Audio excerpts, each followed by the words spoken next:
I had to get new soaker hoses for my last two beds because the ones I had in there got cut into too many pieces to make it worth repairing them.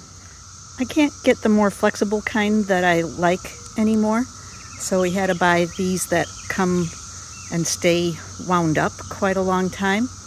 So decided to stretch them out in the sun, but my husband came up with this idea, which is, first of all, doing it on the driveway, which is warmer than the grass, where I would have just thrown them. And then he's actually stretching it out by tying it to a couple containers. So that should work out much of the kinks when I actually lay these out in the beds. Wow, stretching the soaker hose out in the sun made a huge difference. This was just as flexible as the old hoses that I used to use.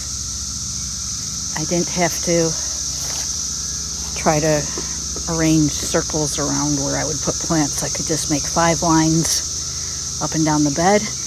As you can see, I use bricks to weigh them down while I'm laying them out. Later I'll take them away and they'll just stay where they are. I'd rather do this than use those landscape pins, which can cut into the hose if you're not careful when you're moving it around. I arranged the soaker hoses in my tomato beds so they would fit under the tomato saucers. I'll talk about those in my next video.